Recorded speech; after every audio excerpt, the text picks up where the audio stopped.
What happens when you try to corner a man who's been fighting his whole life on screen and off?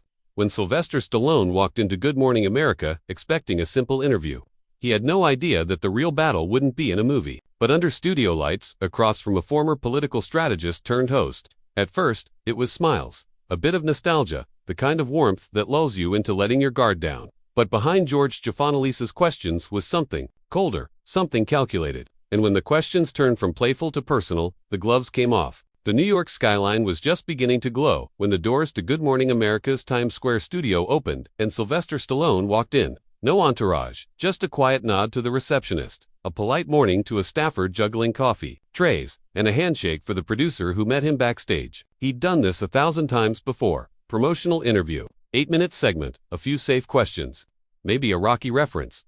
Plug the movie, smile. Done. He wasn't expecting a war zone. Not today. DressedCasually.com, but alert. Stallone made his way to the green room.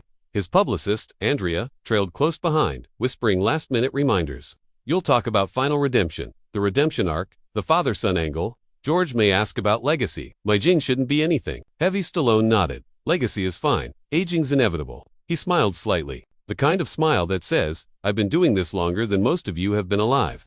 Meanwhile, inside the control room, George Stephanopoulos was reviewing cards, but not the ones the publicist had seen. These were handwritten last-minute, additions marked in red. A junior producer hesitated before asking, George, we're staying on movie promo, right? George barely looked up. We'll get there. The stage manager gave a countdown. We're live in 3-2 cue theme music.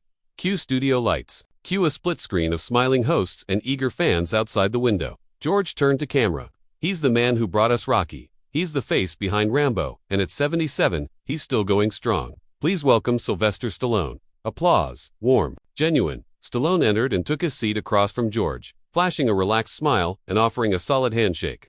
Good to be here, he said, voice as unmistakable as ever. That deep, growly tone the world knew by heart. George returned. The smile, the kind trained in front of a mirror. Let's start with the new film, Final Redemption. It's got a lot of emotional weight, loss, regret, fatherhood. What pulled you into this story? Stallone answered with clarity and calm. He spoke about the script, about aging, about what it means to look back on a life and want to make peace with your past. His voice was steady, every word thoughtful. George nodded, listening, his posture attentive. But in his eyes, something else flickered. The show was still in its first act. Then, subtly, George pivoted. You mentioned aging just now. You've played fighters, soldiers, cops, physical roles for decades. But some critics say maybe it's time to slow down. Do you feel that pressure? The question was light on the surface, but Stallone noticed the edge underneath. He chuckled softly. Look, I don't run upstairs the way I used to, but storytelling doesn't age. The fight changes, that's all, it moves inside. George smiled again. But isn't there a risk of becoming a parody of yourself? I mean, there are memes out there. You know, old Rocky still throwing punches. Doesn't that wear on you? Stallone didn't flinch, but the tightness in his jaw was there for anyone watching closely. I've been hearing that since Rocky, too. If I'd listened, we'd never have had Creed or Final Redemption. So, no, it doesn't wear on me. More polite applause. George glanced at his card, though he didn't need to. While some say that beyond Rocky and Rambo, your filmography is uneven, that those two roles carry the rest. Do you ever feel like you're still writing the success of a character you created 50 years ago? Stallone tilted his head slightly. I created something that resonated, something people still care about. That's not writing success, that's honoring it. George leaned in now, just a touch. Sure, but it's been decades. Do you think the audience still connects with the tough guy persona? The lone wolf, the grizzled voice, the let's be honest, the slurred cadence. Some folks say they can't even understand half of what you say anymore. Laughter not from Stallone, from the audience. Nervous, scattered. Even Stallone laughed, but there was no warmth in it. Funny thing is, they understood me just fine when I said, yo Adrian, or when I told people, it's not how hard you hit, it's how hard you can get hit and keep moving forward. A stronger round of applause followed.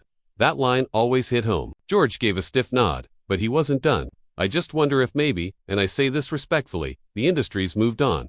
That the Stallone brand doesn't quite hold the weight it used to, especially when the scripts feel familiar. That one landed harder. Stallone smiled again, slow and cold. Maybe, or maybe, the world still needs fighters, and maybe I've got a few rounds left. George pressed, but at what point does it become self-parody? You're in your late 70s, don't you think it might be time to step back before the image fades? This time, Stallone didn't smile. He didn't blink. George, he said, low and clear. Images don't fade. People just stopped looking. There it was, the first crack in the table. A silence fell between them. The crew felt it, the audience felt it, the control room definitely felt it. George sensed it, too, and smiled wider. Fair enough. Let's pivot for a moment. Family. Stallone nodded, not suspecting. You've been public about your relationship with your daughters. You've called them your proudest achievement. They're on magazine covers now, red carpets, social media, clearly getting attention. Stallone nodded again. They're smart. They've got their own voice. Of course, George said, adjusting his posture. But there's been criticism. Some say you've been too involved. That maybe you're managing their image too tightly. That it's more about maintaining the Stallone brand than letting them find their own path. Something in the room changed. Not visually, not audibly, but undeniably. Stallone didn't move. He just looked at George hard, and behind that stare, the temperature dropped a few degrees. Still seated, still calm, but something had shifted. The gloves were no longer on. The audience didn't know it yet, but the fight had begun. George's last comment about Stallone's daughters lingered in the air longer than any applause ever could. Stallone didn't react right away. He simply sat there, expression unreadable, eyes fixed on George like he was trying to figure out whether the man in front of him was joking or truly that bold. George, sensing the silence, did what seasoned anchors do when they get nervous. He doubled down. It's not just me, he said casually, flipping through his cards, though he clearly knew the next line by heart. There are articles, analysts, people who say you're more of a brand than a parent these days, that maybe you're using their spotlight to extend your own. The words came out like a calm diagnosis, cold, clinical, unshaken. But across from him, something had shifted.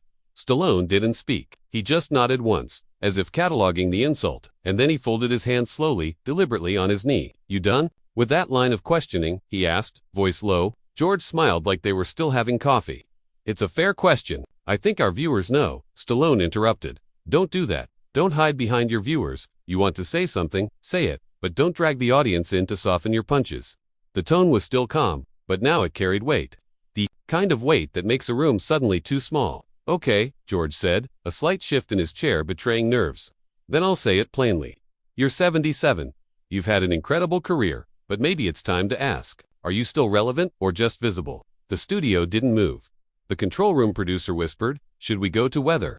The assistant director Whitey just whispered, let it roll. Stallone leaned forward slightly now, elbows on knees, voice measured. You know what's funny, George? Guys like you always think relevance comes from Twitter trends or magazine covers. You want to measure a man by numbers. I measure by impact. George nodded slowly. But doesn't impact fade when the world stops listening? The world hasn't stopped. Stallone said sharply, you just muted the parts you don't want to hear. The audience murmured, low but audible. Someone clapped once, then stopped. George tried to pivot, but the direction he chose only dug deeper.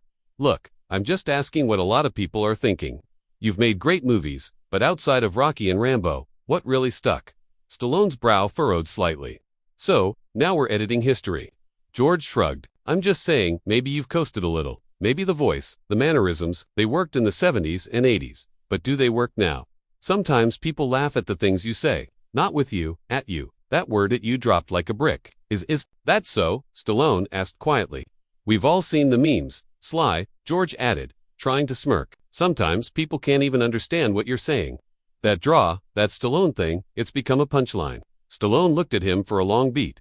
Then he smiled barely. You know what people did understand, George? And he said, they understood, keep moving forward. They understood, go the distance. They understood that a guy from the wrong side of the tracks could still make something of himself. A longer silence now. Stallone sat back again. You want to joke about my voice? Fine. I've had speech issues since birth. You think I chose to talk this way? George blinked. It's from forceps damage at birth. Severed nerves. Partial paralysis. This voice you're mocking. It wasn't an act, it was a wound I turned into a weapon. No one in the studio breathed. And you know what else, George? Stallone added, voice barely above a whisper. I didn't let that voice stop me.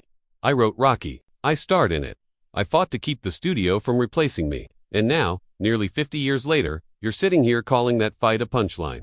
George looked uncomfortable now. For the first time in the interview, his showman mask slipped just for a second, but Stallone wasn't finished. The people who laughed at my voice when he continued, they're the same people who never had to fight for theirs. They were born with microphones. I built mine from concrete. A few claps from the audience. Not polite, not prompted. Real. George cleared his throat. I wasn't mocking you, Sly. I'm just saying there's a perception out there that no. Stallone said, you weren't saying what people think. You were saying what you think. Another long pause. Then George did what ambitious journalists often do when cornered. He changed tactics. Let's go back to family. Stallone's shoulders stiffened, just barely. Your daughters, they're talented, no question. But you've said before that you help manage their careers. Some say maybe a bit too much, that you're not letting them find their own voices. Stallone looked straight at George, but said nothing. George kept going. There's a theory that you're grooming them into public life to carry on the Stallone name, that you're still trying to control the narrative. You even choose which events they attend, which interviews. That was it. Stallone sat forward. His voice, while calm, no longer held restraint. George, if you say one more thing about my daughters, this conversation changes. George hesitated, unsure whether to retreat or press. I'm just no, Stallone said louder now. Don't just anything. His stare was unblinking now.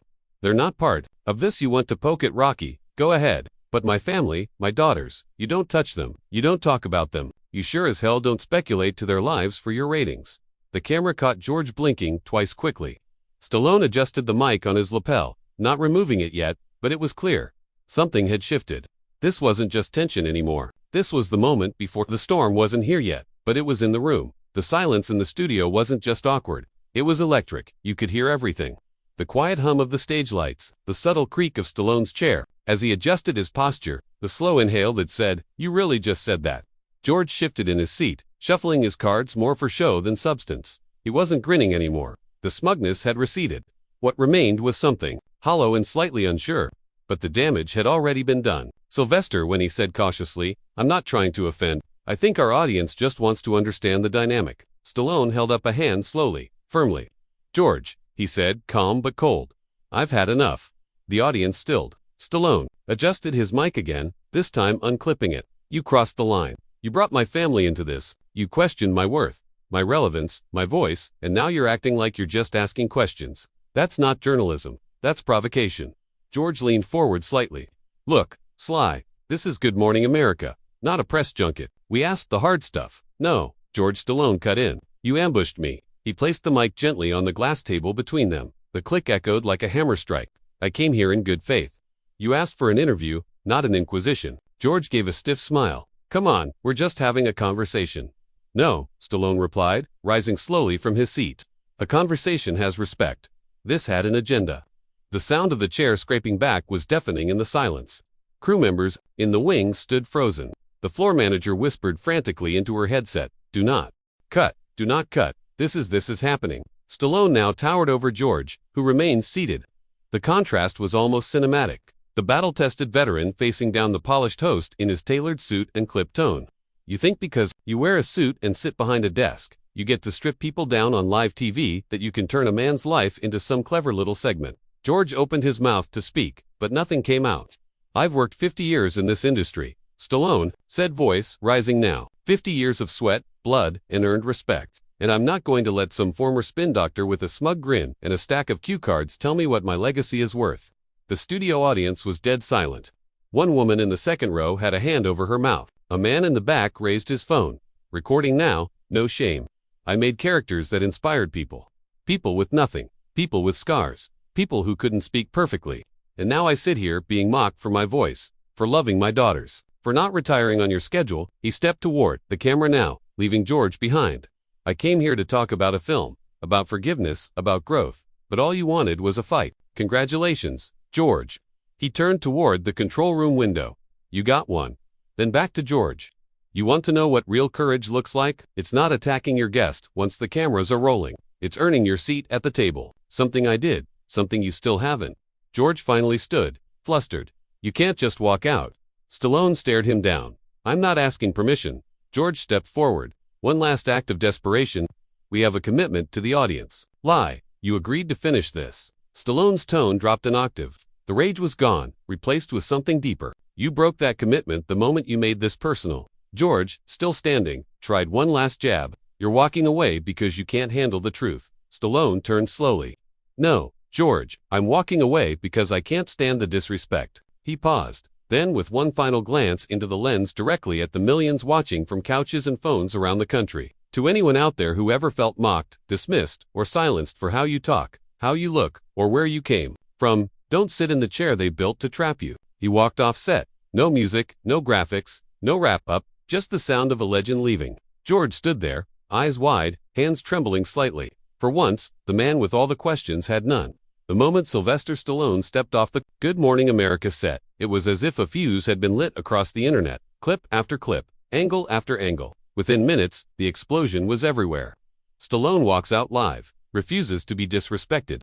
George Stephanopoulos gets schooled by Sly, the voice you mocked, millions heard it loud and clear. By the time Stallone exited the building through a private side door, his phone, which he hadn't even taken off airplane mode yet, had already been lit up with hundreds of missed calls and messages. Andrea, his publicist, caught up to him on the curb, breathless. "You just broke the internet." Stallone didn't respond. He was calm, not smug, not even angry anymore. Just centered. "I didn't raise my voice for the cameras," he said. "I raised it because someone finally needed to." Meanwhile, Shaw inside the studio, back on set, George Stephanopoulos sat alone at the interview desk. No outro music, no scripted recovery line, just silence, cold and heavy. The control room looked like a bomb had gone off. Producers scrambled. The teleprompter blinked red with a scrolling message. Cut to weather. But no one did. George rubbed his temples, clearly shaken. For a man who'd faced presidents, generals, and global leaders, it was the Hollywood actor, the one with the slurred voice and battered fists, who left him speechless. "I'm George," finally muttered it, looking into camera. "We'll be right back." But they weren't. Not really. That evening, ABC News released a carefully worded statement. "The views expressed during live segments are those of the hosts and do not reflect the views of ABC or its affiliates. We deeply respect Mr. Stallone's contributions to the entertainment industry." But it wasn't enough. Petitions began circulating demanding an apology or a suspension. ABC's inbox crashed by noon the next day. They mocked his voice. They questioned his relevance. They poked at his family and he responded with silence, integrity, and just the right amount of fire. Because legends don't scream, they speak once and the world listens forever. What did you think of George's behavior? Was Stallone right to walk out? Let us know in the comments. Don't forget to like and subscribe for more true dramatizations like this one. Turn on notifications. You won't want to miss what's coming.